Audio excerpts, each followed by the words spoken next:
여기 국민 라디오 나란히 가지 않아도 우리는 하나 세상은 힘들게 해도 우리는 조합원 우리는 하나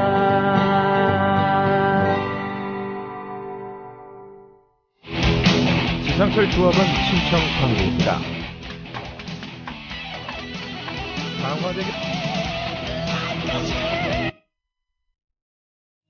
함께 만드는 언론 여기 국민 라디오 나란히 가지 않아도 우리는 하나 세상은 힘들게 해도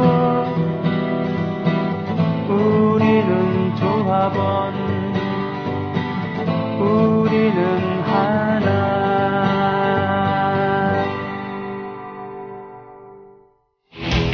지상철 조합원 신청 광고입니다.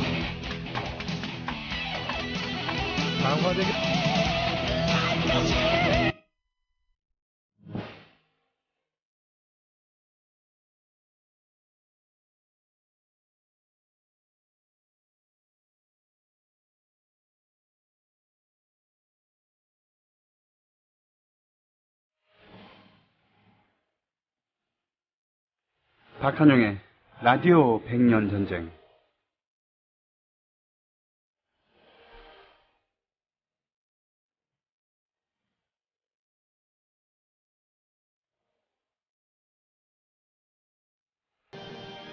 과 더불어서 라디오가 갖는 매체 힘이 여지없이 드러난 일이기도 했었죠. 그땐 TV가 등장하기 전이거나 아니면 TV 영향력이 미흡했을 때일 테니까요. 라디오로 이야기하는 100년 전쟁, 우리의 근현대사 시간이 다시 돌아왔습니다. 자, 박한용 선생 모셨습니다. 안녕하십니까? 네, 안녕하세요. 안녕하십니까? 예. 네. 그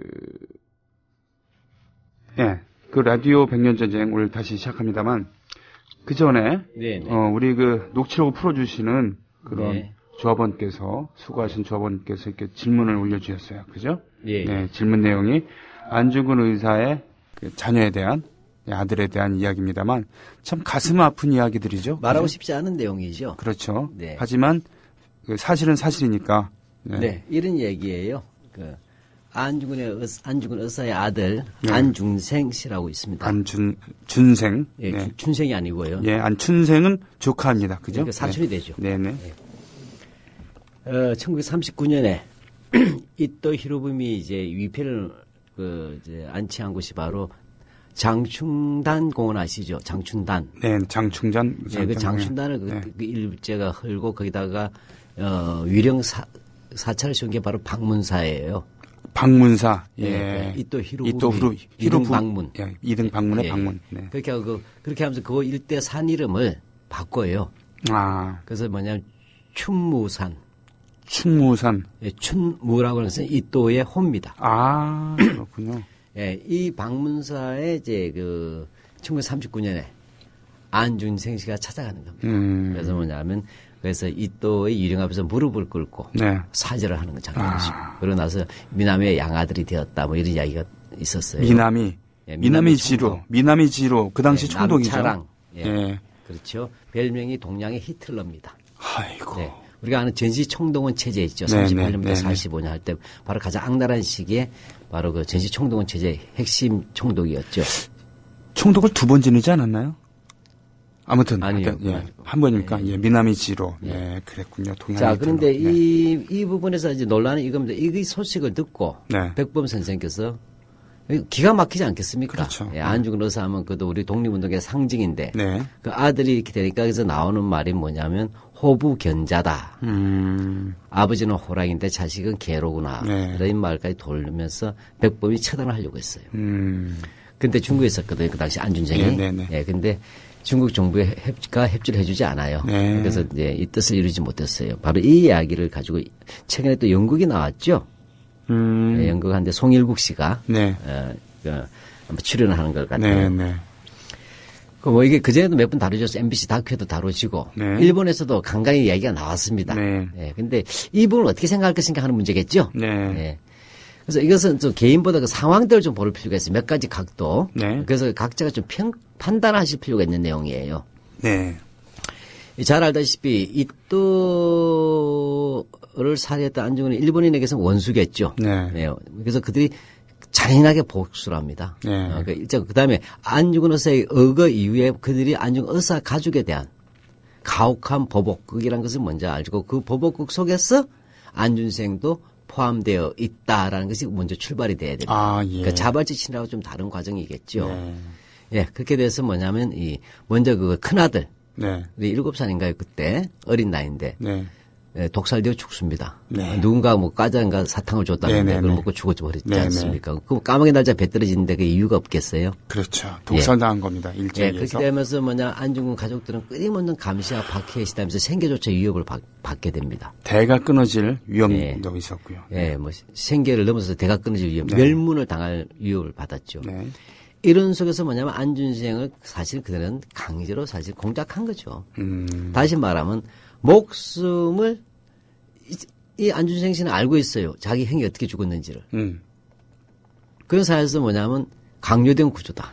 네. 예, 그래서 죽을래? 아니면은 가서 닥쳐갈래? 사죄할래. 예. 그래서 한마디로 하면 일제가 만든 교묘한 하나의 연극이죠. 네. 예, 연극의 꼭두각시였다라고 보면 되습니다. 그러니까 이 그렇군요. 꼭두각시는 거절하고 걸 것이 없었다는 얘기입니다. 네. 첫 번째가 됩니다.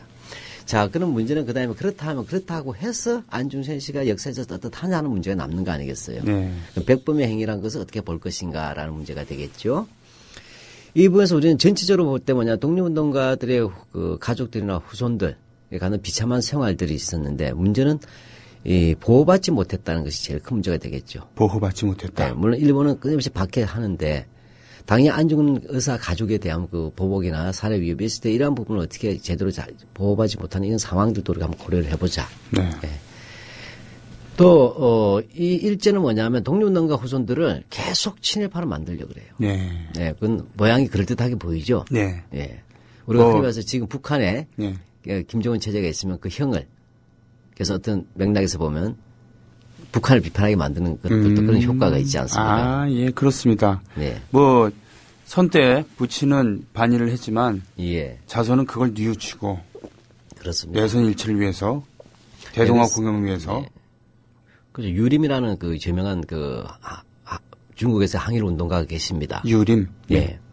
이분의 아들도는 좀 이렇게 지저분하게 친일을 좀 했어요. 아, 아들을 밀고 하기도 하고. 그렇군요. 예, 이런 경우는 좀 또 심했기 때문에 용서하기 어렵겠죠. 네. 근데 안준생 같은 경우는 살기 위한 몸부림이었다는 문제하고 저항할 수 있는 구조적 부분이 없었고 보호해줄 보호막이 없었다는 이 상황들. 예, 그리고 그다음에 그 일종의 하나의 뭐라고 할까요? 그런 이제 의도적인 연극의 허수아비였다는 이 문제들이 있겠죠. 그렇군요.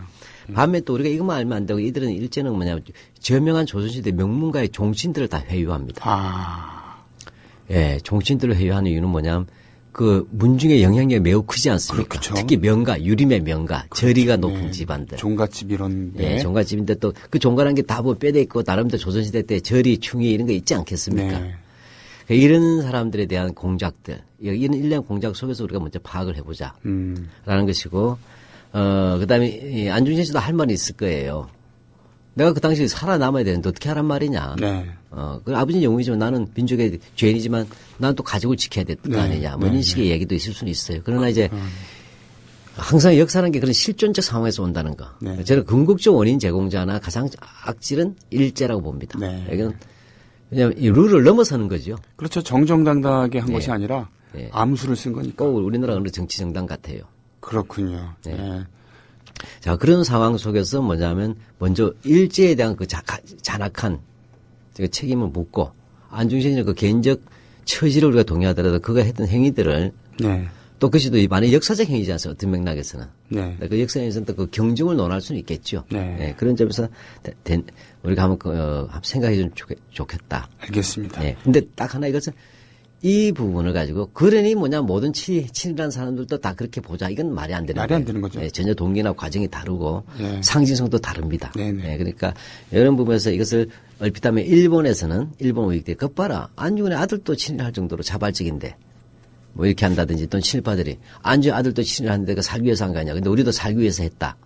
라는 식으로 뭐냐 올라타는 네. 그런 것은 그야말로 더 지저분한 짓이다 이렇게 보면 되겠습니다. 알겠습니다. 뭐 숟가락 이런 데도 얻는 거 아니다라는 거 그렇죠. 예, 얘기를 하면서 그렇게 정리하면 되겠군요. 네, 질이 좀 다른 부분도 있습니다. 오늘은 유신에 대해서 세 번 연작 네. 한국 현대사의 악몽 10월 유신 그 세 번째 부제를 보니까 유신 헌정 구테타는 왜 일어났는가라는 그런 이야기군요. 예.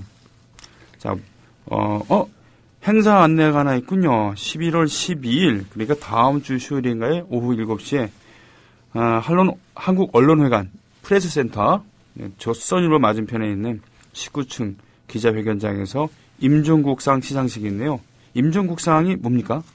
사람의 이름을 네, 뭐 그런 아마 상이네. 들으시는 분 아실 거예요. 네. 쉽게 말해서 한일회담, 1965년 한일회담 이후에 문학평론가였던 임종기라는 분이 친일 문학론을 내면서 비로소 한국사에서 판도라의 상자에 7개의 봉인으로 되어 있던 친일 문제를 최초로 거론하신 분이죠. 네. 그렇게 되고 또 그분이 제야의 친일 연구자로서 돌아가실 때 또 그 유업을 이어서 만들어진 게 오늘의 민족문제연구소입니다. 네. 그래서 이 민족문제연구소가 유족들하고 뜻있는 분들과 합쳐서 임종국 선생 기념사업회라고 하는 것을 만들었어요. 네. 그래서 2005년부터 친일 청산, 역사 정의 실현, 민족사 정립이라는 어떤 그런 임종국 선생의 높은 뜻을 네. 기리고 실천하는 분들을 즉 개인이나 단체들에게 학술 문화 또는 사회 언론 두 부분에 걸쳐서 그 단체나 개인을 선정해서 수상합니다. 네. 그래서 2005년부터 매년 이제 수상자들을 배출했고 2008년과 2009년도는 친일면 사정이 너무 바빠가지고 네, 그때 두 번은 좀 쉬었고 올해 8일째를 맡고 있습니다. 보자.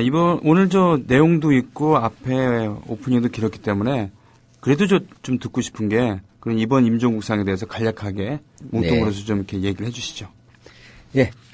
이번에 그 수상자는 크게 두 분이 이제 되셨어요. 네. 네. 근데 한 분은 개인이고 한 분은 단체입니다. 네. 예. 그래서 뭐냐 학술 부문에는 김효순 포럼 진실과 정의 공동 대표시죠. 저는 한겨레 신문 대기자시였고. 네네네. 네. 그다음에 사회 부문에는 일본의 시민단체인 강제동원 진상규명 네트워크. 그래서 이 한 분과 한 단체가 또 국내와 일본에서 수상자로 최종 선정되었습니다. 김윤순 대기자님은 바로 박한용의 생얼 현대사, 생얼 네. 현대사에도 출연하셨고, 그죠? 네, 두 분 모신 적이 있습니다. 아하, 이번에 수상 저서는 네. 간도 특설대라는 책. 네, 그렇죠. 예, 뭐 잘 알다시피 김효순 대기자님은 전에도 한번 우리 방송에 출연해서 설명드렸지만 그때 간도 특설대 이 책을 가지고 한번 말씀을 해주셨어요. 네. 예, 근데 한마디로 얘기하면 이건 1938년부터 만들어진 네. 간도 지역, 말하면 만주 지역에 조선인 항일 무장 세력들을 그들 말로 하면 철저하게 토벌한다는 거죠. 네. 없애기 위해서 만들어진 만주국 최강의 특수부대, 조선인 특설부대에 대한 최초의 전면적인 단행본 저서입니다. 당연히 박정희와 백선엽에 대해서도 언급이 되겠군요. 예, 그렇죠? 물론 박정희는 간도 특설대냐 아니냐는 논란이 있겠지만 백선엽이라든지 또는 초대 해병대 사령관 했던 신현준, 신현준, 네. 또 그 뒤에 김대식이라든지 다 이런 전부 다 해병대 초대부터 한 4대까지가 다 간도 특설대 출신이에요.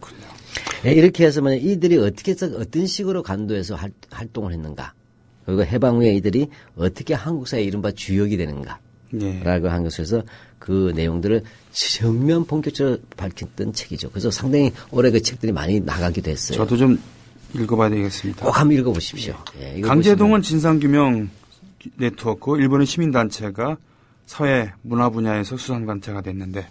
네, 뭐 잘 알다시피 그 강제동원이라면 징병징용 이런 게 있잖아요. 전시총동원 체제 하에서 여기에 대해서 뭐냐면 그 일본에 있는 양심적인 시민들이 전국적 네트워크를 만들었어요. 네. 그 네트워크가 바로 강제동원 진상규명 네트워크인데 현 공동대표는 히다 유이치라고 교토에 계신 분이에요. 네. 교토 근처에 계신 분입니다. 예, 이분들은 뭐냐면 그 지역, 일본은 잘 알다시피 지역별로 운동이 되고 있잖아요. 근데 이것을 전부 다 정부적으로 엮은 겁니다. 아, 그렇습니까? 예, 예. 그래서 2005년도에 결성했는데 주로 보면 조선인 군인 군속, 징용자, 일본군 위안부 문제 같은 강제동원 피해자 문제와 네. 그다음에 희생자 유골이 있죠. 전국 해외 각지 흩어진 희생자 유골. 네. 또 미불임금 지급하지 않은 급여. 또 우편 적은 삥땅 친 거죠. 네. 일본에서. 그다음에 각종 그 비밀 자료 공개 등 이러한 과거사 전반에 걸쳐서 치열하게 운동하고 진상규명과 보상운동하고 있습니다. 그리고 이 속에서 매년 연구 성과와 실천 경험을 공유하는 집회도 모이고 있습니다. 네. 네, 그래서 또 특히 무엇보다도 한국의 유족들이나 피해자들이 일본에서 소송하러 많이 가지 않습니까? 네. 이때 현지에서 비용도 되고 변호사도 조직해 주시고 그다음에 같이 시위도 하시고 네, 이렇게 하면서 진정하면서 한일 미래를 위한 한일 시민연대의 모범을 보인 단체입니다. 일본에 소금 역할을 하고 있군요. 네. 11월 12일 오후 7시 프레스센터 19층 기자회견장에서 시상식이 있습니다. 자, 많이 돌아왔는데 유신 얘기로 다시 와야 되겠군요. 예. 예. 남북 대화나 통일 논의 이런 걸 이용해서 어떻게 박정희가 유신 독재로 나아갔는지 오늘 얘기해 주신다고 하셨습니다. 예, 네. 지난번에 우리가 이른바 수구 세력들이 얘기하는 경제 성장론이라든지 안보 위기론이라는 것은 사실은 과장되거나 그런 네. 직접적인 것이 아니었다는 거고 아니었다. 결과적으로 봤을 때 그럼 통일에 대비했다 할 때 그 통일의 대비는 바로 반대로 통일을 이용해서 네.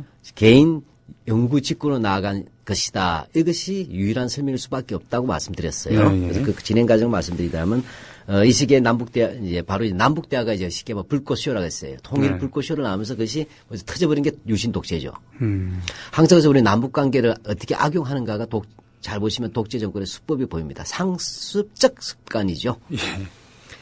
예, 그때 제가 그런 말씀드렸어요. 이때가 이제 남북 대화가 진전됐는데 그때 국제적 요인과 국내적 요인 두 가지가 있다고 했는데 국제적 요인은 잘 알다시피 그 핑퐁 외교. 네, 대땅 뜻. 예. 그래서 뭐냐면 그 중국까지 이제 주계 장막까지 그치게 되는 상황들. 그래서 이제 남북도 여기 대응 안 할 수는 없겠죠. 네. 예, 이 속에서 이 북한에서 이 대화를 요구합니다. 네. 근데 이미 한국에서도 5.16 쿠데타 이후에 일체 통일 논의를 금지시켰지만 네. 승공통일론에서 원래 박진 승공통일이죠. 이 자체는 있지만 조금씩 간헐적으로 63년도 이후부터 네. 예, 바로 그 통일 논의가 나오기 시작합니다. 그렇게 네. 해서 제가 지난번에도 말씀드렸지만 66년도엔 박정희 정권조차도 국회에다가 국토통일연구특별위원회를 만들어내고 그래서 67년도에 통일백서도 내고 예, 그다음에 국토 통일 문제를 전담하는 기구로서 69년도 3월 1일에 국토 통일론이 나오기도 했습니다. 네. 근데 여기서 중요한 것은 이런 이제 큰 흐름에서 남북 통일 문제를 얘기 안 할 수 없잖아요. 그렇죠. 어떤 독재자라도 통일을 모르는 척하면 안 되죠. 네네. 박근혜도 마찬가지잖아요, 요즘. 예. 하는 일이 없어서 그렇지 예. 가끔 얘기는 합니다. 가끔 하고 하는데 할 때마다 틀어지는 일들을 같이 버리면서 한다는 게 오히려 문제예요. 상대방을 염장지르게 만드는 예, 거예요. 그러니까 이게 대화인지 염장지르기인지 이게 어려워졌는데. 네. 근데 정작 박정희는 이런 통일 논의에 대해서 탐탁치 않게 생각했어요. 네. 그래서 이러한 통일 논의는 1970년대 말이나 가야 가능하다. 네. 쉽게 조국 근대화 이후하자 이런 얘기예요. 예, 근데 이렇게 하면 시큰둥했습니다. 그러나 어떤 북한에서 이제 대화를 요구했기 때문에 1971년도에 남북 이산가족 상봉을 위한 남북 적십자 예비회담이 열리게 되고 남북 최초의 공식 대화 창구가 열리지 않았습니까? 네. 그런데 이제 이런 속에서 남북 관계의 진전이라는 부분들이 어떻게 될 것이냐 문제가 되겠죠. 예, 이걸 하는데 여기 한편 10월 달에 71년 10월 달에는 대학생들이 교련 반대 데모를 하면서 박정희는 서울 일대에다 위수령을 내리게 됩니다. 예. 그리고는 학교 앞에 정문을 막아놓고 공수부대를 세워놓고서 위협을 하고 그렇죠. 그렇습니다. 그리고는 12월 6일에 국가 비상사태를 갑자기 예. 선포했다는 것도 말씀해 자, 주셨어요. 이게 문제예요. 이 국가 비상사태가 느닷없는 거예요. 남북 대화를 하고 있는데 그렇게요. 학생들이 교련 반대한 것은 국가 비상사태는 아니지 않습니까? 네, 네. 예, 그건 또 이수령을 내렸으면 되는 것이고. 네. 근데 이 국가 비상사태를 선언하면서 국가 보위에 관한 특별조치법이라는 것을 만들어서 국회에다가 통과를 요구합니다. 네. 그런데 이것이 이제 12월 달인데 이 박정희가 이때 국회의장에게 편지를 보내요. 서한을. 그래요? 예. 근데 그 내용이 아주 고약합니다. 어떤 겁니까? 만일 국가 보위에 관한 특별조치법이 통과되지 않으면 비상사태를 극복하기 위해 뭐가 비상사태인지 지금 설명이 없습니다. 네. 비장한 각오로 임하지 않을 수 없다. 아니 옆집이랑 친하게 지내기로 하고서는 웃으면서 얘기했는데 갑자기 식구들한테 저 집이랑 친하게 지내면 안 된다. 아, 이러면서. 그것도 아니죠. 자기 내 집 와서 이야기하면서도 집에 와서 니들은 죽었어. 그렇지. 꼼짝도 마. 예, 군기 잡는 거랑 똑같네요. 예, 예. 네. 내가 옆집 아저씨하고 지금 이야기하고 있으니 예. 지난번에 크게 싸웠지만 이제 대화하고 있으니 니들은 뭐냐? 우리 집에 갑자기 겸령을 선포한다. 이상하잖아요. 그렇죠. 이게 멍미 요즘 말로 하면. 멍미? 네, 네. 그렇게 돼요. 헐, 뭐 이런 예. 거죠. 네. 예, 그러면서 한마디로 얘기하면 예. 겸령된다 얘기죠. 그리고선 단독 통과시켰다고 예. 했습니다. 예. 자, 이렇게 하는데 이 국가보위법의 내용은 뭐 길게는 설명드릴 수 없지만 유신 또 헌법이 나오게 되니까 네. 한마디로 하면 안보 위기에 대응해. 남북 대화는 안보 위기란 거예요. 자, 보면 요즘도 혹 보면 남북 대화 할 때 되면 안보 위기 이야기하죠. 경각심을 일깨야 된다. 여기 이제 국가 비상사태 선언문을 뽑아주셨는데 제가 한번 읽어볼까요? 예, 예. 네. 1. 정부의 시책은 나라를 지키고 보존하는 것을 가장 큰 기본으로 삼고 모든 일에 앞서 이 문제를 다루며 빠른 시일 안에 나라를 완전하게 지킬 태세를 갖춘다. 이거 차트 전형적인 군대에서 쓰는 차트체네요. 네. 예, 차트치. 예, 글씨체가. 2. 나라를 지키고 보존함에 있어 스스로의 허점이 되는 사회 불안은 용서할 수 없으며 받아주지도 않으려니와 이 같은 불안의 씨를 없앤다. 3. 언론기관은 되거나 말거나 책임없이 나라를 지키고 보존하는 일에 왈가왈부하는 것을 삼가야 한다. 4. 모든 국민은 나라를 지키는 일에 스스로의 책임을 다하는 것은 물론 이에 자진하여 정성과 열성을 바쳐야 한다. 5. 모든 국민은 나라를 지키고 보존하는 일이 무엇보다도 중하고 급하다는 것을 새롭게 깨달아야 한다. 6. 만일 사태가 더욱 난파쳤을 때는 우리가 오늘날 누리고 있는 우리의 자유가 우리의 자유 가운데 예. 어떤 것들은 이를 뒤로 미루어 스스로의 한계를 지켜야 한다. 대한뉴스 채로 읽었습니다. 예, 대한뉴스인데 뭐죠? 마치 계엄살인과 포고문 같죠. 그렇죠. 예. 지금 국민을 뭘로 봅니까? 이거는 노비 아니면 졸로 보는 거예요. 졸로 보는 거네요. 예. 통제 대상으로. 예. 니들 그러니까 말 언론은 되거나 마거나 예. 입 닥치고 예. 복종. 네. 국민들은 허리띠 졸라매고 스스로 스스로 자유를 유보해라. 안 하면 내가 너희들 자유를 구속하겠다. 이거 아니에요. 우리의 자유 가운데 어떤 것들은 이를 뒤로 미루어 스스로의 한계를 지켜야 한다. 구속하겠다는 거네요. 자유를. 예. 그렇죠? 네. 근데 이 국가 비상사태 선언문이 우리 민족문제연구소에 있어요. 네. 큰 대형 포스터예요. 네. 이렇게 나오면 밑에 그림하고 또 여러 가지 또 표가 나와요. 그래요? 그 표를 한번 읽어보실래요? 특별조치법은 하면서 나오는 거 있죠. 특별조치법은 계엄령을 막는 예방주사다. 이게 뭔 얘기냐면 특별조치법을 통과 안 시키지만 계엄령 때리겠다는 얘기죠. 네. 이렇게 불평불만이 많아서야 닥치고 복종. 잘 살기 위해 스스로의 자유를 제약하자. 국방 강화가 곧 경제 성장이다. 선군 정치네. 부질없는 유언비어는 국가 안보를 망친다. 총력 안보, 인내는 왕성한 생산을 낳는다. 노동자들이 그죠? 허리띠 졸라매. 이게 이제 사실상의 유신 독재 기조가 되겠군요. 이거 누가 봐도 유신 독재 내용 아니에요? 이 박정희 기념관에 이런 내용 있나요? 없죠. 그냥 노동자들을 그냥 자네처럼 사랑했다 이런 거 있지 않습니까? 예. 자, 한마디로 얘기하면 이건 제가 그래서 이 포스터는 어디다 걸어놔야 좋을 것 같아요. 박정희 기념관에 넣어야 되겠네요, 정말. 예, 이걸 보고 같이 평가하는 거죠. 그렇군요. 예. 자, 이런 속에서 뭐냐면 국가 비상사태 선언문과 국가보위특별법 하에서 남북대화를 추진하는 겁니다. 네. 명분은 뭐니까 안보, 남북대화 통일, 그럼 안보 위기다. 그러니까 이 시스템을 만무에 대처를 하고 대화한다 이렇게 나가는 게 이미 전제가 뭐죠? 항상 남북대화나 화해는 안보의 위해가 된다는 얘기가 되죠. 그렇네요. 네. 남북대화를 왜 하느냐면 독자하려고 하는 것밖에 안 되잖아요, 항상. 네. 이런 속에서 남북 적십자 예비회담이 다음에 72년도 5월 달에 바로 이후락이 평양 가는 깜짝 쇼가 나오지 않습니까? 예, 그리고 나서 북한에서도 박성철이 다시 서울에 방문하게 됩니다. 넘버 2였죠, 박성철. 예, 그렇게 하면서 7월 4일 날 남북 공동선언이 나오는 화려한 불꽃쇼가 이루어집니다. 그때 정말 이산가족들이 남북 통일될 거라고 얼마나 좋아했다고 합니까? 이산가족뿐만이 아니고요. 네. 제 은사님도 그러셨어요. 역사학자입니다. 역사학자신데 예, 이번에 진짜 되는 거 아니냐 그러고 흥분하셨. 예, 그다음에 까치박이라는 소설을 봐도 예. 이정환이라는 돌아가신 분의 소설 봐도 칠사 남북 공동선언에 대해서 그 엄청나게 믿었던 게 있어요. 왜 이런 쇼가 처음이니까. 네. 그게 이제 몇 분 남으면 안 믿게 되지만. 그렇군요. 예, 그렇게 되면서 했는데 여기서 장준하 선생이 정확히 지적해요. 그 장준하 선생이 이제 본인은 민족주의자고 독립운동가 출신으로서 이제 나름대로 긍지가 있으니까. 나는 북한의 김일성도 인정하지 않고 남한의 박정희도 인정할 수 없지만 당신들이 정말 사심을 버리고 남북 통일을 위해서 헌신한다면 나는 두 사람을 인정할 수 있다. 네. 그러니까 양쪽 다 체제의 지도자가 된 걸 인정할 수 있다. 이렇게 한번 해줍니다. 그만큼 통일에 대해서는 중요하게 장훈 선생도 그런 정도로 말했어요. 근데 딱 하나 장훈 선생이 예언을 합니다. 뭐라고요? 근데 이것이 속임수인가 아닌가를 단디 봐라. 경상도 말로 단단히 봐야 된다. 단디해라. 네. 왜? 앞으로 이들이 이 통일 문제가 장난을 치면서 자기의 개인 사리사욕으로 갈지 안 갈지는 앞으로 이 7.4 남북 공동선언을 성실하게 이행하느냐 안 하느냐에 달렸을 테니까 이 7.4 남북 공동선언이야말로 요지경이다. 고열이다.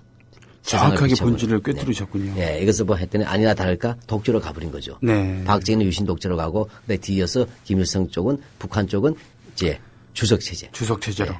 네. 네. 주체사상으로 입각한 주석 체제로 갑니다. 그렇군요. 요즘도 남북 대화를 제기하면 꼭 이제 안보 공백을 조심해야 된다느니 또 네. 북한은 남침 야욕을 경계해야 된다고. 그리고 대화하자면서 한쪽에서는 삐라 뿌리고. 아이고, 네네. 그걸 무마 내지는 조장하고 돈까지 지원하고. 그죠? 예. 그런 상황이 비슷하죠. 네. 예, 항상 그런 것들에서 우리는 역사를 과거 배울 때 꼭 데자부 같은 역사들이 또 많이 나온다는 것입니다. 네. 네, 어쨌든 이런 가운데서 개헌이 비밀리에 추진됩니다. 근데 정확한 시기는 알 수 없지만 명백하게 1972년 4월 이전부터 준비는 되었다는 건 명확합니다. 개헌. 그러니까 유신헌법으로 바꾸려고 하는 개헌이 72년 4월 이전에 예. 10월 유신 선포 최소한 6개월 이전부터 그렇죠. 추진되고 있다는 얘기입니다. 아마 그 전부터 되었을 것 같긴 한데 우리가 또 안전장치로서. 군인의 시각으로 봤을 때 6개월 이전은 상당히 오래전입니다. 그렇죠. 매우 오래전부터 신중하게 준비했다는 얘기죠. 네. 근데 실제로 아마 저는 그 전부터 됐다 저는 보고 있습니다. 그 증거는 어떤 것들이 있나요? 예, 근데 이게 공개화되는 발언을 기준으로 한 겁니다. 네. 예, 1972년 4월 달. 네. 그러니까 7.4 남북 공동선언 이전이죠. 네. 예, 길전식 공화당 사무총장. 오랜만에 듣는 이름입니다. 예, 예. 네. 이 사람이 대통령과 국회의원의 임기를 6년 연장하는 개헌이 필요하다라고 발언합니다. 요즘 말로 하면 간을 보는 거죠. 그렇군요. 이미 4월에 이 얘기를 했으니까 그 전부터 이런 꿍꿍이가 있었다. 야, 그럼 이미 뭡니까? 이런 것들은 연도까지 다 돼 있잖아요. 예. 이렇게 되니까 발칵 뒤집어졌어요. 여기에 대해서 주한미 대사관이 그 보고를 합니다. 미국 국무부에다가. 예. 근데 이런 내용이에요. 그 당시 중앙정보부장이 이후락 아닙니까? 네. 그 국무총리는 정일권이에요. 네. 만주국 헌병대위 출신. 예. 이들이 미국 대사관에 와서 박정희의 집권을 계속 보장하는 방식으로 헌법이 수정될 것 같다는 암시를 줬다는 거예요. 아.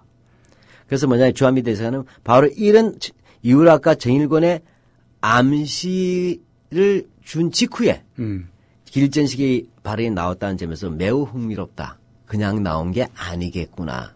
라고 국무부의 보고를 예.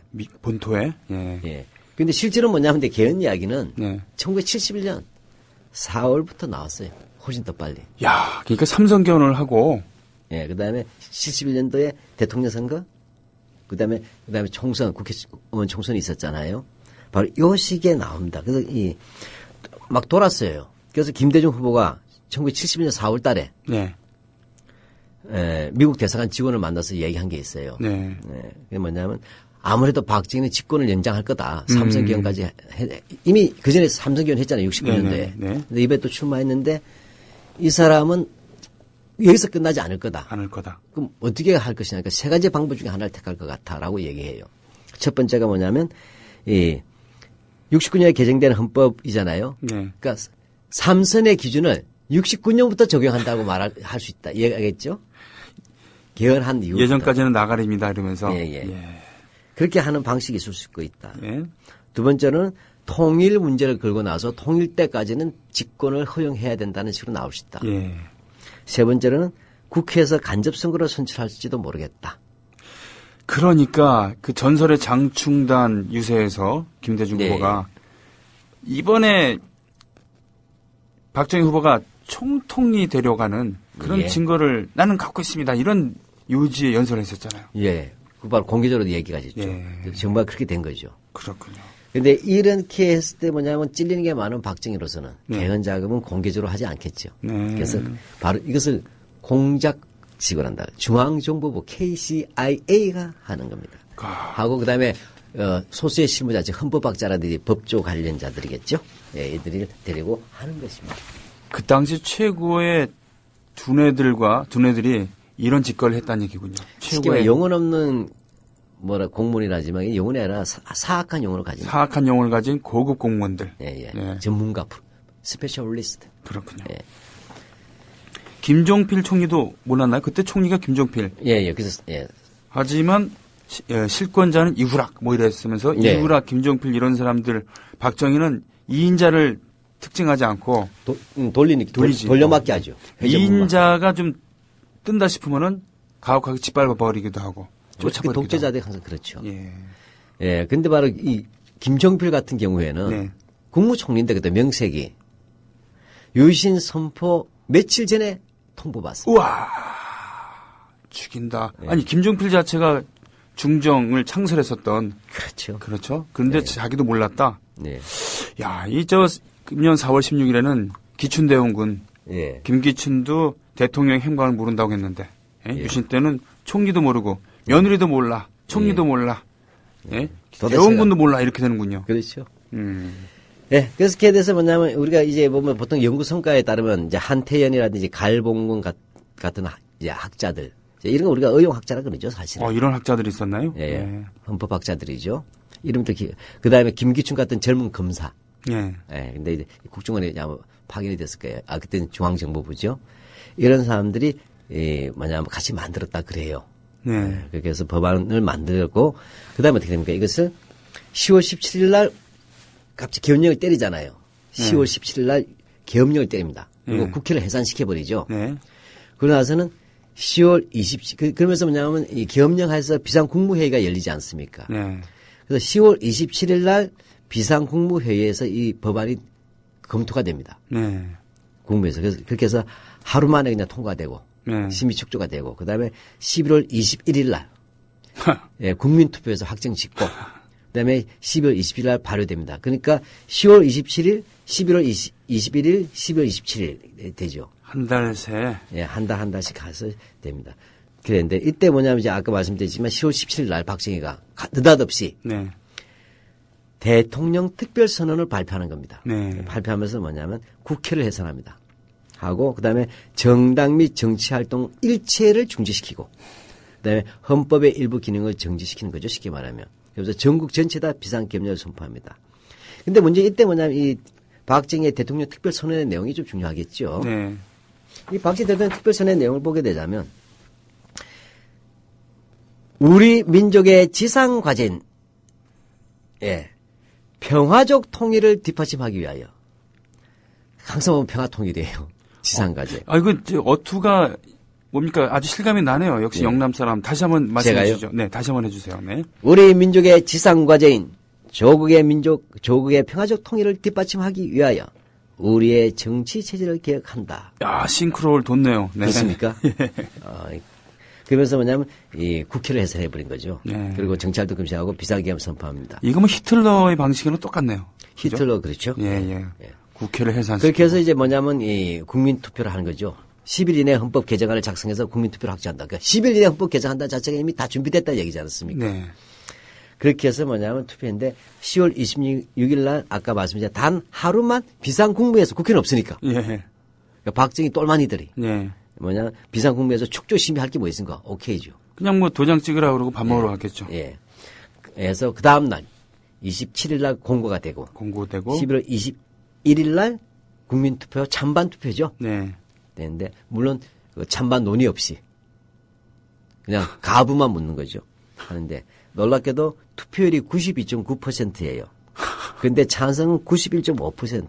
아니, 그 전 대선 때 김대중 후보를 지지하거나 또는 총선에서 야당을 지지한 표들이 몽땅 유신 지지로 갔다는 게 말이 됩니까? 자, 이게 문제예요. 그러니까 이 선거가 공정했냐, 적절하냐 문제잖아요. 네. 그래서 유신은 이 등장 자체가 문제가 된다는 얘기예요. 네. 먼저 국회 해산을 했잖아요. 예. 근데 당시에 있었던 헌법상으로는 대통령은 국회 해산권이 없었어요. 아, 그렇습니까? 예. 그러니까 이 자체가 쿠데타입니다. 그렇죠? 아. 사실상. 쿠데타 다름없잖아요. 예. 예. 두 번째로는 이 국민투표소 우리가 납득이 안 가죠. 이거 계엄령 하에서 치러진 투표예요. 네. 계엄령 하에서 공정한 투표겠습니까? 아하. 그러면 계엄령에서 움직일 수 있는 것들은 뭡니까? 야당이 참관이 안 되잖아요. 네네. 공무원들만 동원되겠죠? 이해가시죠? 예. 그 다음에 더 문제는 결과가 더 납득이 안 가죠? 예, 예. 아니, 절반 가까이가 박정희를 반대했는데, 네. 대통령 선거 때도 그렇고, 총선회 때도 공화당을 반대했는데, 이들이 갑자기 유신 헌법이 발표되니까 다 지지했다? 네. 있을 수가 없지요? 그러게 말입니다. 예, 이렇게 되자면 우리가 이로서 봤을 때 유신 헌법의 국민투표 자체가 국회에서부터 해서 이 모든 정과정 자체가 원천적 불법이라는 생각이 들어요. 불전적 불법이고 민의를 왜곡시킬 준비를 예. 철저히 한 다음에 예. 이미 뭐 그렇게 숫자로서 네. 자신들의 정당성을 이렇게 증명한 거군요. 그래서 이 헌법의 내용에 따라서 네. 이른바 통일주체 국민회의라는 게 만들어져요. 이건 나중에 좀 이따 얘기하겠지만. 자신의 그 친위대 역할을 하는 예. 그렇죠? 네. 예. 통일주체 국민회의라는 걸 만들어서 간접선거로 이 통대 의원들이 우리 그때 통대 의원이라고 불렀어요. 통대원. 예. 몇 통 몇 반 반장 통장과 비슷한 수준이다. 아. 그래서 이들이 간접선거로 대통령을 뽑는 거죠. 72년부터. 그래서 이것이 그냥 87년까지 그렇게 간 겁니다. 이 체제가 87년까지 갔다는 얘기인가요? 그렇죠. 와, 15년 동안. 예. 그래서 대통령 못 뽑고 죽은 분들도 많겠고. 하하. 예. 그리고는 유신 체제를 선포하기 직전에 북한에 이걸 2번이나 예고를 했다는 거하고 배경까지 설명했다는 말이 사실입니까?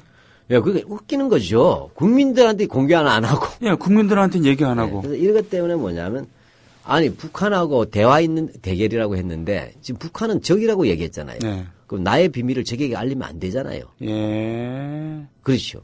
이렇게 해갖고 나는 장기 집권할 거니까 분위기 맞춰달라는 거 아니에요? 분위기 맞춰주고 예. 그러면서도 그냥 자발 없이 비난하거나 이러면서 괜히 그 화해 무드 비슷하게 가는 거 예. 찬물 뿌리지 말고 대강 연극을 하자라는 것 아니겠습니까? 네, 이런 문제 속에서 뭐냐면 이 유신 체제의 또 하나의 사악한 측면이 보이는 거죠. 네. 예, 이건 뭐 완전히 남북 관계도 개인의 직권과 연결해서 지멋대로가 되는 거죠. 자, 우린 지금부터 짜고 치는 고스톱을 해야 되는 거야.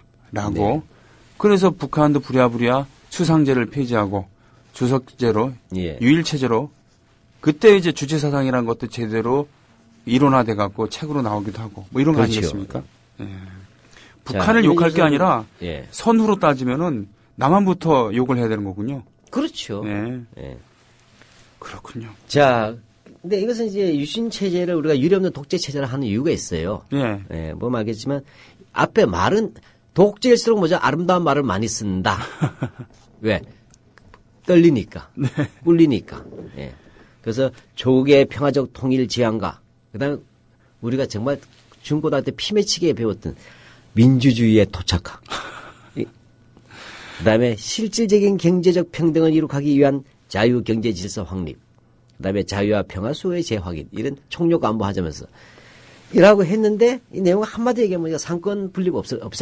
아. 그다음에 이 대통령에게 모든 권한을 준다. 네. 그다음에 반대 세력에게는 가차없이 탄압할 수 있는 권한을 또 준다. 한마디로 얘기하면 박정희 장기 집권 내지 종신 독재를 위한 일종의 뭐냐니까 개헌이었다라고 그렇군요. 볼수 있어요. 군인 출신인 박정희. 지금 우리나라 군대에 사단장에게 모든 행정권과 사법권까지 주어져 있잖아요. 지가 북치고 장구치고 하는 다 게 아니라 합니다.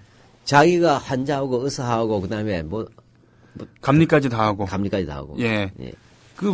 그렇죠. 공사 시공 발주하고 시공도 하고 나중에 감리까지 하고서. 예. 에이스도 자기가 자기가 하고. 근데 돈 대출할 때 자기 은행장도 하고. 그렇죠. 예, 뭐 이런 식이죠. 그렇군요. 그래서 결국은 박정희 장기 집권을 위한 개헌이었다는 그런 얘기들인데 네. 구체적으로 좀 얘기를 좀 더 해주실래요? 예, 유신헌법은 뭐 이렇게 알아두셔야 되겠죠. 네. 도대체 어떤 거길래 독재라고 하는가. 네네. 예, 그냥 교학적 교수는 독재였다고 하면 얘기해. 기본권을 제한하고 대통령의 권력이 집중되었다고 하지만 구체적으로 해야 돼요. 네. 우선 뭐냐면 우리가 흔히 하는 언론 집회 결사에 있는 자유 있지 않습니까? 네. 이거는 원래 무조건적 자유입니다. 네. 그렇잖아요. 이건 예, 예. 자유민주주의 출발이 되기 때문에. 네, 예. 근데 그래서 우리 잘 하셔야 돼요. 그러니까 우리는 언론 집회 결사와 같은 또는 개인의 신체 이런 양심 사상의 자유 이런 건 무조건적 자유예요. 네. 그런데 이 유신헌법 어떻게 되냐면 법률에 의하지 않고는 기본권을 제약당하지 아니한다라고 했어요. 이게 무슨 얘기입니까? 그러니까 이게 항상 논술에 아주 좋은 거예요. 네. 뉴라이트 교과서뿐만 아니라 모든 국민은 법률에 의하지 아니하고는 네. 자신의 기본권을 제한당하지 아니한다. 그 법률에 의하면은 제한 당할 수 있다는 법만 얘기죠. 만들면 다 제한당한다는 뜻이에요. 그래서 우리 논술 필요합니다. 그러니까 그 수학으로 따지면 논리구조는 공리. 애써서 증명할 필요가 없는. 그렇죠. 그래서 그냥 전제조건가 있는 개인의 기본권에 대해서 이거를 제한하겠다는 얘기랑 똑같은 거군요. 예, 근데 국민의 기본을 제한한다고 말을 쓰면 안 되니까 요 얍삽한 뱀의 혓바닥들이 어떻게 말을 바꿨어요. 그렇군요. 법률에 의하지 아니한 그러니까 법률에 의하지 않고서는 사람을 죽여서는 안 된다든지 뭐 때려서는 안 된다죠. 법률에서는 때릴 수 있다가 되잖아요. 근데 그 전제 조건에 예. 민족의 평화통일 이념에 대해서 설파한 다음에 예. 그렇기 때문에 네. 예, 기본권을 제약하겠다라는 그런 이야기. 예. 네. 그 따라서 뭐냐면 언제든지 네. 지멋대로 제약할 수 있죠. 예. 그렇게 되니까 결과적으로 뭐예요? 그래서 긴급조치권 같은 게 막 나올 수가 있는 거잖아요. 예. 자, 그 다음에 뭐 아까 말씀하셨던 통일주체국민회의 예. 이 사람들이 체육관에서 모여갖고는 박정희를 100% 출석을 100% 예? 예. 북한과 경쟁하는 그런 투표율과 찬성률로 대통령을 만들어낸 주역들이잖아요.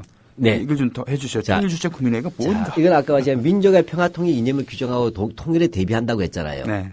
그러면 이런 얘기예요. 남북한이 인구 비례에서 선거를 할 수가 있잖아요. 예. 예를 들자면 그렇죠. 예. 이렇게 되니까 뭐냐면 이제는 뭐냐 거기에 대비해서 통일에 대해서 논의할 수 있는 민의를 각종 여론들을 모아야 될 하면 지역 대표가 필요하지 않느냐. 예. 또 총선거에도 대비할 수도 있어야 된다. 라는 명분으로. 예. 그래서 뭐냐면 자인데 면동 단위에서까지 한 명씩 뽑았단 말이에요. 아, 네, 했어요. 면동 자, 단위에서 하나씩 뽑았어요. 네, 그래서 통대원인데 저도 그때 당시 중학생이었나 이렇게 있을 때 그 선거하는 거 봤어요. 뽑는 거. 뭐 예비군 중대장이라든지 네. 동장 아저씨라든지 뭐 대충 보면 지역의 유지라고 하는데. 그럼 많네요. 통일주체국민회의 네, 사람들이. 근데 내가 볼 때는 도대체 그분들이 뭐 이렇게 민이라지만 이게 뭐냐 관변에서 말단에서 있거나 지역에서 그 유착된 분들이 많았어요. 그때 쭉 제가 포스터를 본 기억이 나거든요. 아하. 그것도 누가 나오겠습니까? 그리고 그 사람들 중에 또 나오겠네. 자, 근데 뭐냐면 한마디로 명분은 통일을 위해 국민의 총의를 모으는 기구다 하면서 뭐냐면 그건 다른 말하면 앞으로 통일 정책은 뭐냐 아무나 하지 말고 통대의원에서 결정한다는 얘기예요. 그래서 통일주체국민회의가 모세혈관처럼 뻗어 있으면서 거기서 대의원을 뽑아갖고 예. 이 대의원들이 결국 통대의원에서 대의원이 나오는 거죠. 그 사람들이 했던 가장 중요한 일이 대통령을 뽑는 일이었군요. 예, 그 문제는 통일주체국민회의라고 하는 것 자체는 통일 정책을 심의 결정하는 국민의 주권적 수임 기구라고 했어요. 네. 그것 때문에 만들었다고 했는데 정작 그보다 더 중요한 게 대통령 뽑기였다는 거죠. 네. 그래서 뭐냐면 이 대통령을 간접 선출하는 권한을 부여했어요. 아. 그래서 뭐냐면 결과적으로는 이제 국민들 뭐죠? 투표권을 빼앗겨버렸죠. 네. 그래서 이 통대 의원단에 대해 했는데 이 간접 선출이죠. 그래서 장충체육관에서 열렸단 말이에요. 네. 그래서 우리가 이 통일주체국민회의 대의원들이 모여서 그래서 직접 다 모여 투표하니까 이걸 우리가 체육관 선거라고 하는 겁니다. 그 당시에서 가장 큰 실내체육관이었던. 예, 예. 자, 근데 장충체육관. 두 번 이제 선출됐죠, 박정희는. 예. 바로 72년 12월 달에 유신헌법에 의해서 됐고. 유신 직후. 이게 이제 제4공화국이라고 이른바 나가는 거죠. 네. 공화국은 아니죠. 내가 볼 때 이건 제4 독재죠. 예. 그 다음에 78년도에 박정희 죽기 1년 전이죠. 7월 달에 다시 이제 또 선출해서 두 번 됐는데 재밌는 게 이 투표 결과가 우습습니다. 네. 이게 뭐냐면 이게 뭐냐면 후보 출마를 하는데 네. 찬반 토의가 없어요. 정책 발표가 없어요. 아, 그냥 투표만 하는 거예요? 예, 그러니까 이제 출마는 할 수가 있는데 네. 어차피 이거는 뭐 야당에서 보이콧 하지 않습니까? 박정희 단독 출마가 되죠. 네. 단독 출마에 토의 없이 정견 발표가 없어요. 정견 발표가 없는데 어떻게 뽑냐 말입니까? 네. 정견 발표 없이 찬반만 가부만 묻는 거예요. 그렇게 했는데 네 내 맘 알지? 그러니까 박정희니까 나는 내가 이 나이에 내가 니들 앞에서 뭐 앞으로 정치를 어떻게 했다 말을 해야 되리? 내가 니들 다 뽑아준 놈들인데 이렇게 되잖아요. 그렇군요. 그 자기를 그냥 출마하고 정견 발표도 없이 네. 찬반 투표를 했는데 이 두 차례 모두 선거마다 1표 내지 2표의 무효표만 나왔어요. 나머지 저는 단 한 표의 반대표도 없었다. 아니, 무효표는 뭡니까? 예. 잘못 써가지고. 잘못 써. 여기 기표 잘못했어요. 그러니까 그 표도 제대로 못 찍은 사람이 대의원이 된 거예요. 예. 예, 그래서 단 한 표의 반대표도 없이 99.9%의 찬성률. 예, 이렇게 됩니다. 그렇군요. 예, 근데 통일주의 국민회의는 이거만 있는 게 아니에요. 아까 통일정책을 아예 한 적이 없어요. 네. 대통령 뽑는 거수기 역할을 했죠. 네. 이 거수기들이 또 뭐냐. 대통령이 추천한 국회의원 3분의 1을 선출하게 돼 있어요.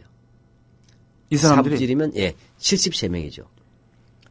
그렇게 하고 선출한 그러니까 무슨 얘기냐면 이건 뒤에서 의회에서 얘기를 좀 해야 되지만 말씀드리자면 이 유신헌법의 핵심 중에 하나가 국회의원 중에 네. 3분의 1을 대통령이 추천권을 갖도록 만들어 놨어요.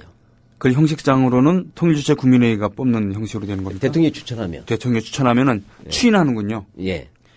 그게 그 이름이 예. 유정회.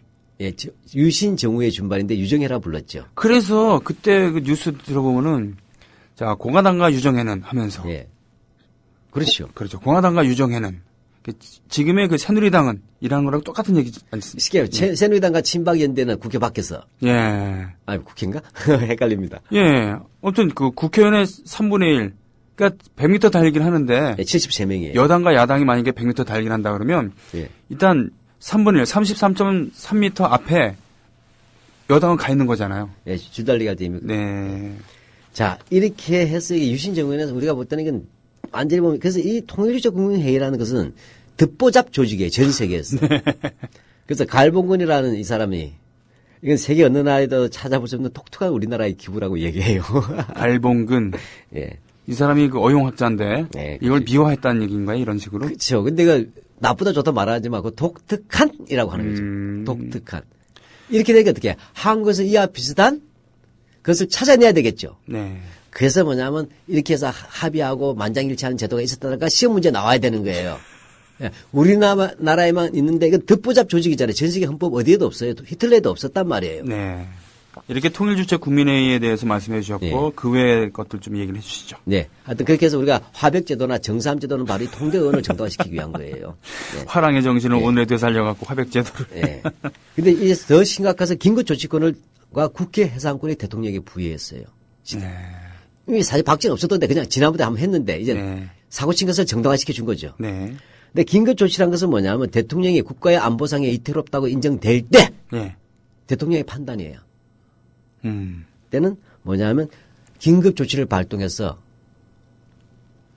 국민들의 자유를 제약할 수 있다예요. 한마디로 어명이군요. 예. 엄연히 문제는 뭐죠? 이 긴급조치권은 사법적 심사 대상이 되지 아니한다. 그야말로 어명이네. 예. 그다음에 헌법에 있는 기본권도 제한할 수 있다. 헌법이에요, 헌법이군요. 예. 그러니까 초헌법이죠. 1호부터 9호까지 예. 발동. 그렇게 해서 이게 뭡니까? 이거는 왕도 그렇게 못했어요. 그러게 말입니다. 예. 왕 자, 옆에는 아니되옵니다라고 외친 사람이 있었는데. 이렇게 하면서 뭐냐? 내가 진짜 하고 싶은 게 6년 동안 대통령 임기 연장과 중임 제한 조항 철폐예요. 그러니까 대통령 임기는 이제 6년제로 한다. 중임 제한도 없앤다. 그리고 한편 국회에는 예. 국회 요즘 이죠. 지금 자꾸 여당에서 뭡니까? 국회 너무 번거롭고 네. 비능률적이라고 이야기해서 회계 줄이자고 하죠. 네. 국정감사권 없애자고 하죠. 네. 이거 유신대 하던 거예요. 재벌 이렇게 못 준다고. 어떻게 구체적인 근거가 어떻습니까? 박정희는 이 유신헌법 만들면서 능력을 극대화하기 위해서 네.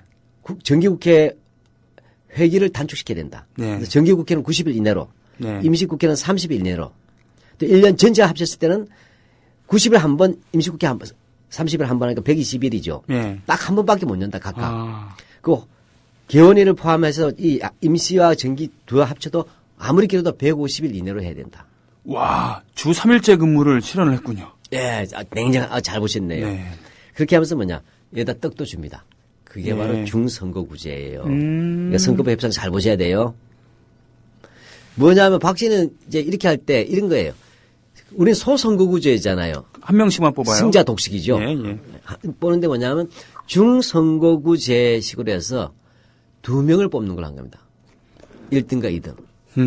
자, 이렇게 되면 어떤 얘기 되냐면 무조건 공화당은 조직표가 있잖아요. 조직표가 있으니까. 그러면 무조건 1등 아니면 2등이 되게 되죠. 네네.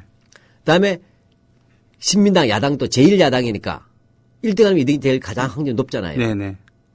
그러니까 3분의 1은 야당 줄게. 3분제 1은 줄 테. 그러니까 네. 어쨌든 니들은 출마만 하면 국회의원 된다는 거예요. 아. 공화당만 되는 게 아니고 니들도 될 수 있어. 어차피 유정회가 3분의 1을 가져가니까. 결과적으로 어떻게 됩니까? 그 떡을 주는 식으로 해서 무마를 하는 동시에 합치면 공화당 3분의 1에다 유정회 3분의 1이면 3분의 1 언제나 개헌할 수 있죠. 그렇군요. 예, 이렇게 됩니다. 또한 사법부는 근데 사법부도 내버려 두지 않았어요. 네. 자, 그래서 헌법재판소를 뭐냐면 헌법위원회를 바꿔버립니다. 헌재 아시죠? 예. 그리고 헌법위원회를 바꾸고 두 번째 대법원장이 문제잖아요. 네. 대법원장은 다른 말로 하면 사법권의 대통령 아닙니까? 그렇죠. 이것이 원래 법관들이 추천해가지고 법관 추천위원회라는 게 있어요. 네. 법관 추천위원회에서 올리면 대통령이 이제 동의를 하는 것인데 법관 추천위원회를 폐지해버리고 대통령이 자기가 골라서 국회의 동의를 국회 동의를 얻을 수 있죠. 3분지잖아요. 예. 자기가 임명하는 거예요. 이렇게 해서 된 가장 뭐냐면 제열한 대법원장이 민복계예요. 민복기는 친일 혐의가 있는 그런 분이었죠. 그렇죠. 아버지도 그렇고. 네. 뭐 임명사진이 있죠. 더 놀라운 것은 법관까지도 일반 법관에 대한 임명과 보직 변경도 대통령이 정했어요. 그거 대법원장 할 게 없죠. 네. 그래서 뭐냐면 73년도에 법관을 재임명할 때 46명 탈락시키는데 네. 그것이 바로 그 전에 있었던 사법 파동이라는 게 있었어요. 예, 이 사법 파동에서 뭐냐면 바른 소리하고 했던 사람들이 다 탈락시켜버린 거죠. 그렇게 해서 헌법 개정 절차를 이원화하고 예. 그다음에 지방의회는 하지 마. 통일될 때까지. 지방자치 이런 거 없다 이거죠. 네, 하지 그래서 마. 결국은 행정과 입법, 사법 그러니까 3권 분립이 아니라 3권을 모두 지임이 장악한 거군요. 자, 이 모든 내용이 과연 경제하고 관계가 있습니까? 안보 위기하고 관계 있습니까? 없네요. 헌법의 내용 자체가 안보와 관계 없지 않습니까? 네. 독재지. 따라서 뭐냐면 우리는 바로 박정희는 만약에 이 유신이라는 것은 대탕트 등을 안보 위기로 규정해서 안보 위경을 불러일으키고 네. 그죠? 안보를 위해서는 특단의 조치가 필요하다. 네. 뭐 여기에 대해서 뭐냐면 화려한 통일 불꽃쇼를 이벤트를 벌여야 되겠죠. 네. 그래서 남북 관계를 활용해서 통일을 대비한 또 특단의 조치가 필요하다. 이렇게 해서 뭐냐면 유신 그렇게 해서 헌법 개정 절차를 이원화하고 예. 그다음에 지방의회는 하지 마. 통일될 때까지. 지방자치 이런 거 없다 이거죠. 네, 하지 그래서 마. 결국은 행정과 입법, 사법 그러니까 3권 분립이 아니라 3권을 모두 지임이 장악한 거군요. 자, 이 모든 내용이 과연 경제하고 관계가 있습니까? 안보 위기하고 관계 있습니까? 없네요. 헌법의 내용 자체가 안보와 관계 없지 않습니까? 네. 독재지. 따라서 뭐냐면 우리는 바로 박정희는 만약에 이 유신이라는 것은 대탕트 등을 안보 위기로 규정해서 안보 위경을 불러일으키고 네. 그죠? 안보를 위해서는 특단의 조치가 필요하다. 네. 뭐 여기에 대해서 뭐냐면 화려한 통일 불꽃쇼를 이벤트를 벌여야 되겠죠. 네. 그래서 남북 관계를 활용해서 통일을 대비한 또 특단의 조치가 필요하다. 이렇게 해서 뭐냐면 유신 독재로 나아가서 이루어졌다는 얘기죠. 그렇군요. 이 시그널 음악이 이거